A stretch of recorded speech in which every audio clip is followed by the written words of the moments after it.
भगवते वासुदेवाय। ओम नमो भगवते वासुदेवाय। श्रीमद् भागवतम चौथा कैंटो 28वां अध्याय और 45वां श्लोक। तो राजा विदर्भ की पुत्री के बारे में हम चर्चा कर रहे थे। वैदर्भी जो कि जंगल में ही थी मलयध्वज के साथ। मलयध्वज के बारे में हमने सुना, लेकिन पत्नी भी पीछे नहीं हटी। पत्नी ने भी क्या किया, बिल्कुल तपस्या करी। और तपस्या में उसने क्या किया, इतनी तपस्या करी कि पति को पानी पिलाने का समय नहीं मिला उसको। आप भी ऐसी तपस्या कर सकते हैं। 192 माला कीजिए, उसके बाद पति का खाना बनाने की कोई आवश्यकता नहीं है। गर्मी में सड़ने की क्या ज़रूरत है, एक बार लग जाओ, 192 माला करो और निकल जाओ यहाँ से।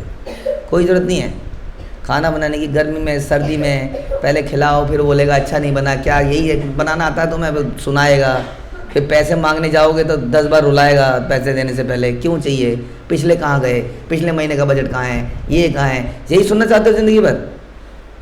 बोलो, ये नारी मुक्ति का ज़माना है।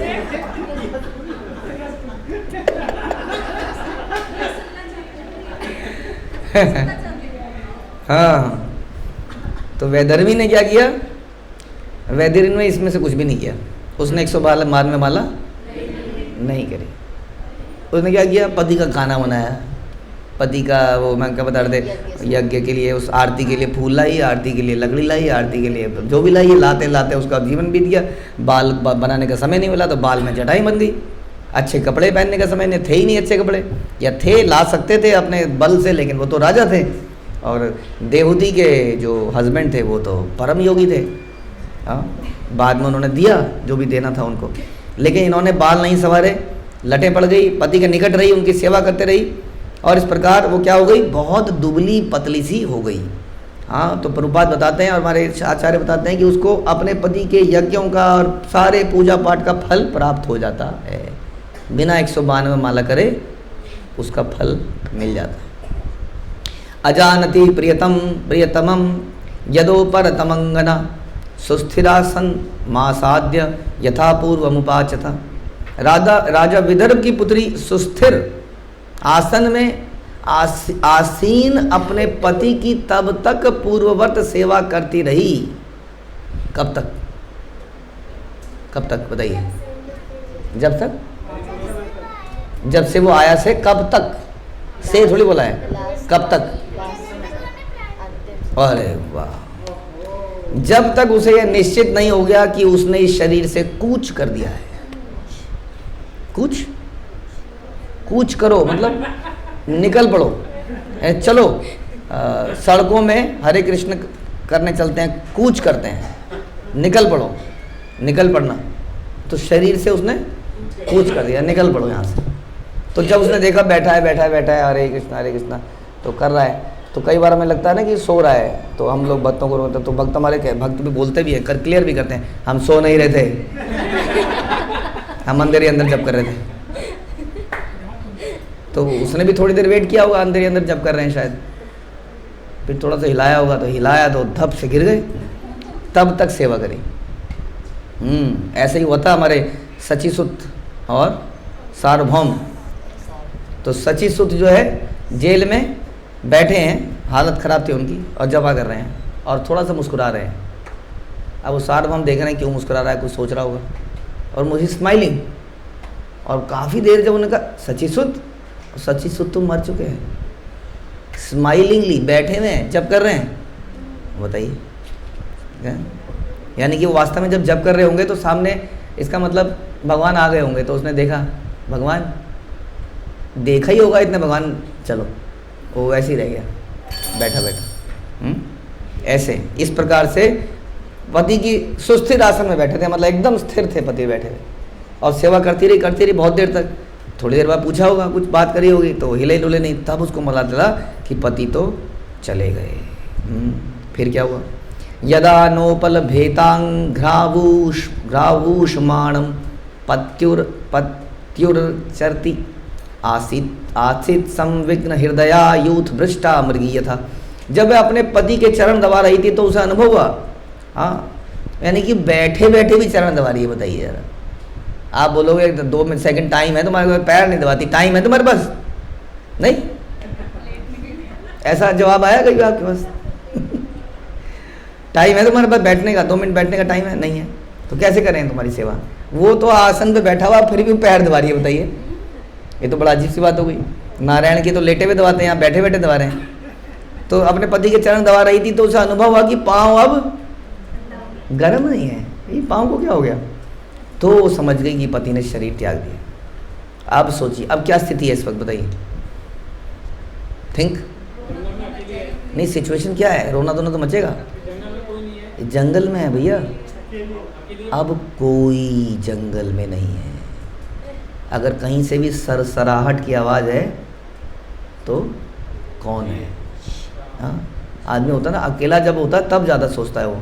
कोई भी होता है तो उसको चिंता नहीं होती, जैसे अकेला होता है तो हल्की सी आहट होती है तो चारों तरफ देखता रहता है। सोचिए, और देखते देखते ही कुछ चीज़ चल रही है कंटिन्यूसली। क्या? सूर्य। सबसे खतरनाक बात कि सूर्य धीरे धीरे ढल रहा है और अब रात आएगी। सोचिए, और सामने पति की डेथ है, इसका संस्कार भी करना है। संस्कार भी तो करना ही पड़ेगा। कैसे करेगी एक अबला स्त्री? उसको उठाएगी कैसे, बताइए? उसकी चिता लगानी पड़ेगी, उठा के रखना पड़ेगा, कैसे करेगी? रोना तो है ही, वो तो एक अलग मैटर है। जो अपने पति, तो इस प्रकार वह समझ गई, अकेली छूट जाने पर उसे अत्यधिक चिंता हो गई। अपने पति के साथ से विरहित वह अपने को उस मृगी के समान अनुभव करने लगी जो अपने पति से बिछुड़ गई हो। इस प्रकार एक मृग जो है बड़ा इजी टारगेट है सबके लिए। सॉफ्ट सॉफ्ट, सुंदर सुंदर त्वचा, कोई भी देख के उसको खाना चाहता है। हाँ, और मृग भी नहीं है, मृगी है, हिरणी है। आत्मानं सोचती दीनम बंधु विक्लवाश्रुभि स्तनावासिच विपीने सुस्वरम प्ररोदसा। जंगल में अकेली तथा विधवा होकर विदर्भ की पुत्री विलाप करने लगी। उसके आंसू निरंतर झड़ रहे थे जिससे उसके स्तन भीग गए और वो जोर जोर से रो रही थी। लेकिन जितना जोर से रोएगी उतना कुछ कोई सुनेगा? कौन? कोई भी, एनीबडी कैन बी देयर। और जितना जोर से चिल्लाएगी उतना कोई सुनेगा, इसका मतलब, और वो उधर को आ भी सकता है। हाँ, तो यह बता रहे हैं, प्रतीकात्मक रूप में रानी को राजा की शिष्या माना गया। अतः जब गुरु का मर्त्य शरीर छूटता है तो शिष्य को उसी प्रकार होना चाहिए जिस प्रकार राजा के मरने पर रानी रो रही थी। किंतु शिष्य तथा गुरु कभी विलग नहीं होते, क्योंकि जब तक शिष्य गुरु के आदेशों का दृढ़ता से पालन करता है तब तक गुरु शिष्य के साथ रहता है। ये वाणी की संगति कहलाती है। तो प्रभु बता रहे हैं कि रोना चाहिए, हाँ, सेपरेशन होती है, लेकिन उनकी वाणी से बंधे भी रहना चाहिए। ये नहीं कि गुरु गए तो बेकार है, सब छोड़ो। तो भौतिक उपस्थिति इसलिए बड़ा इंपॉर्टेंट है, we have to understand this, कि जब हमारे गुरुजन आचार्य लोग चले जाते हैं तो वी कैन नॉट लीव, क्योंकि ये उनकी अप्रसन्नता का कारण बनेगा, है ना। तो हमें करते रहना है जब तक गुरु भौतिक रूप में उपस्थित रहे। शिष्य को चाहिए कि गुरु के भौतिक शरीर की सेवा करे, और उसका जब उसका भौतिक शरीर ना रहे तो शिष्य को चाहिए गुरु के आदेशों का पालन करे। तो इस प्रकार से वो बहुत जोर से रो रही है, और रोते रोते क्या बोली? उत्तिष्ठ राजर्षे इमामुद धीमे खलम दस्युभ्य शत्रुबंधुभ्यो बिभ्यंती पातुम मरहसी। हे राजर्षि, उठिए उठिए, देखिए जल से घिरी हुई है पृथ्वी, चोरों एवं तथाकथित राजाओं से भरी हुई है। यह संसार अत्यधिक भयभीत है, आपका कर्तव्य है कि आप उसकी रक्षा करें।